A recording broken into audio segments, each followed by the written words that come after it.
Welcome to the Bleep Midlife Bulimia podcast with LaurieAnn speaking to the MIA in bulimia.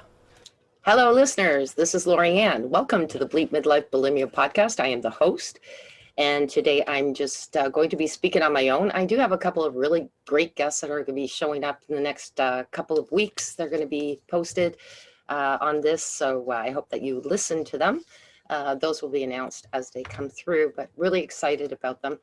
And for today, though, I just wanted to ramble on a little bit about certain things. So there's something that I was talking to somebody about, believe it or not, and I was giving out my address, my email address, which is bleepbulimia@gmail.com. And any one of you that have anything that you need to talk about, please use that email. I will answer right away.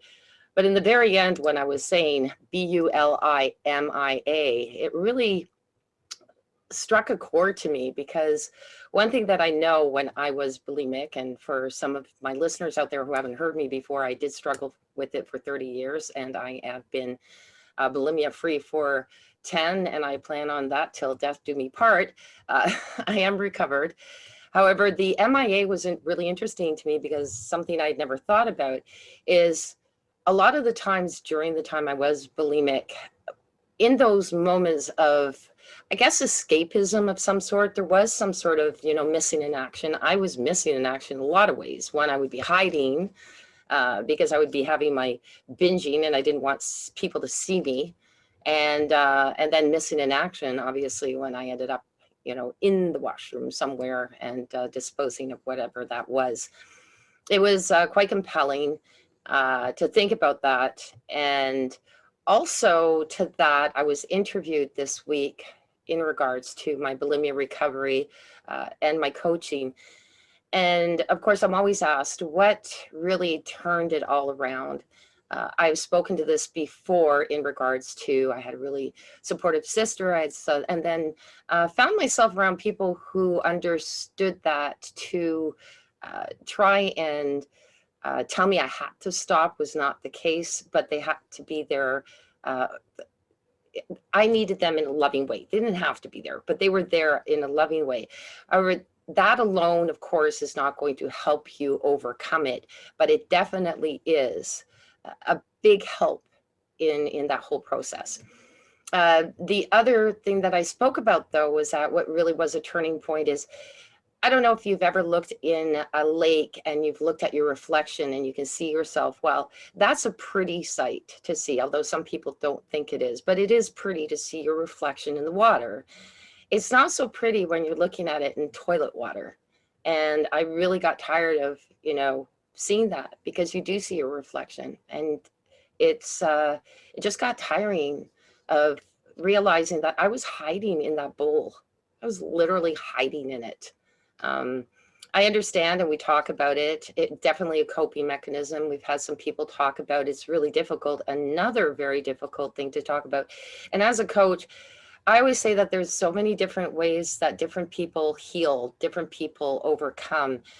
There is not one answer to it, because everybody's so different. So if I can tell you that, wow, I've got this 13-week program, and by the way, they are in modules and you get to watch them, and in 13 weeks you're going to heal, that would be a lie. I do have a 13-week program. However, each one will be individually, although there's a central focus on the steps I take. If I have to move them around, or if I have to change one, that's going to be the case, because everybody is different how they learn. But moving back to that, we were talking about children. And why is it that I can love my children and my family so much, and yet I keep hurting myself? Interesting fact, again, in that interview, I thought it was just so coincidental that, it's just been brought up quite often in the last couple of days and just after my interview. And when the lady had asked me, she said, I said, when I was bulimic, I had no problem not being bulimic when I was pregnant. Like, not at all. There wasn't even a question. And she said, why do you think that is? And all I could think about, and reaching back into that moment of when I first found out I was pregnant, was, wow, I have something living inside of me. And then it moved to, I have love inside of me. And I guess all of that inside of me on top of wanting to protect them, and they were within my body to protect them, just made it easy. But the interesting point is, and I don't have 100% answer to it, but once those babies were born, I would revert back to my bulimia, except between two of my babies. But after the first one and the third one, I did go back to it. Between my second and third, though, I thought that I was cured forever. I thought it was all okay. I think that the overwhelm of having three, and I can blame it on anything, like any one of us can do, but it really did strike a fear in me. And so I went back to my crutch, or what some people would say, something that you need to, that's a coping mechanism, as unhealthy as it can be. I don't know that you can equate, I mean, there's that motherly maternal thing that possibly was what was the whole reason why it was just easy to give it up. But then when you're alone again, uh, you know, there's that feeling of a little bit of emptiness in there too, because for 9 months you're carrying this beautiful life and love, and then it goes away. I won't say it's postpartum depression. I will not say that at all. But there is a feeling of kind of loss and detachment there, in a certain way. It's really hard to explain it on my behalf. I don't know if any of my listeners are understanding this who have been pregnant and had children, who have eating disorders or had them previously, but that's the best I can explain it.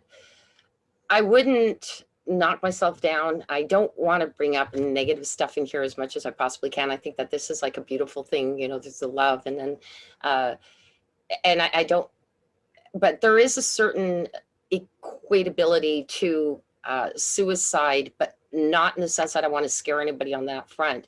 But I do know somebody who struggled with it, and not on top of that, took psychology to try and understand their own mind and their own behavior.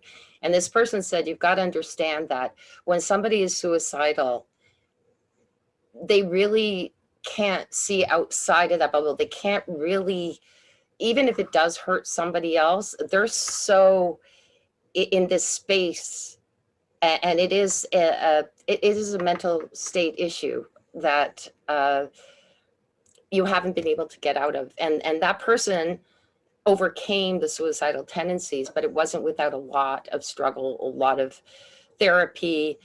Some people need more than others, but she even said, she goes, I don't even know. She goes, I know that I'm not suicidal anymore, but, and I don't have the tendencies, but the turmoil that was creating those thoughts are not 100% gone. So I will say too, even when I first gave up my bulimia, the thoughts that I used to run to as a coping mechanism to bulimia, they didn't go away right away. They do eventually, but to think that it's just an overnight, like, oh, I'm going to wake up, I'm not going to do this anymore. It's not like that. You do have to deal how to cope with it.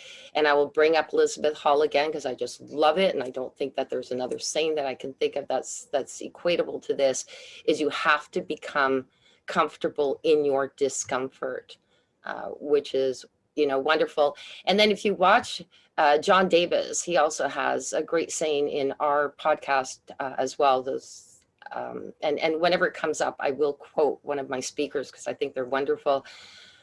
One of the things that he said is that he equates addiction to love, and I won't be able to quote it exactly perfectly now because it just came up in my mind. Otherwise, I would have. But if you go to that podcast, you'll understand what I'm saying in regards to that. And I've never really heard of that for a need for love or a lack of love. However he said it exactly, he said it best. But I highly encourage you to listen to that one too. All of them have a really great saying. I just quote, like I said, the things that come up in my, you know, rant and rave and rumble and ramble, whatever I do in regards to that. But I do recommend them. That was pretty well it. I just wanted to throw up my thoughts that I had through, like I said, the interviews that I've had with other people, the interviews that I've had with people, and the thoughts that I've had in the last few days.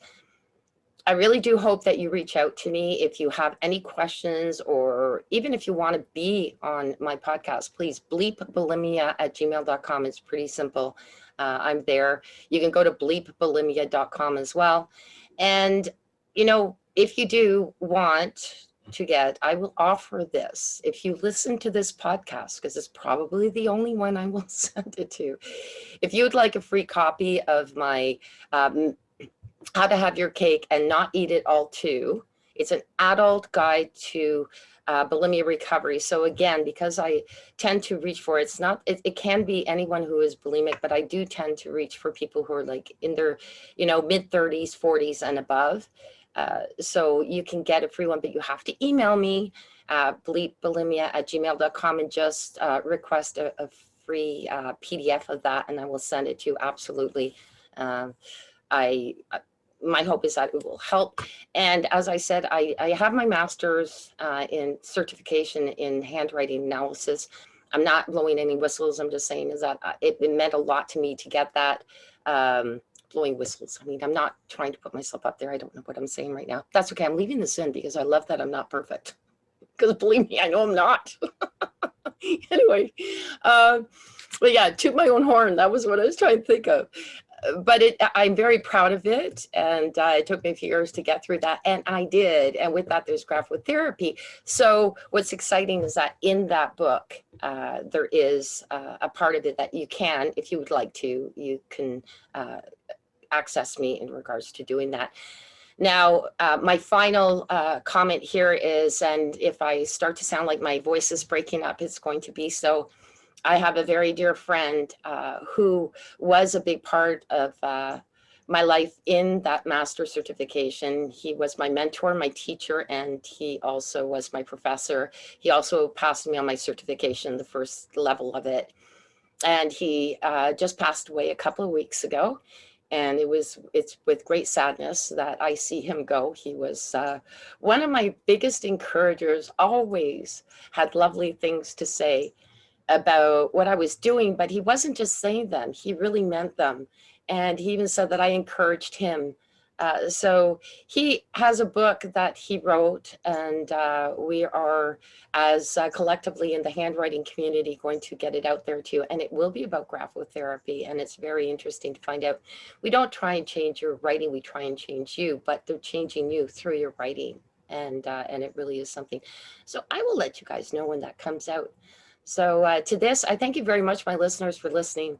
Again, you can go to bleepbulimia.com to find any one of my previous podcasts. I'm also on, of course, all the podcast stations.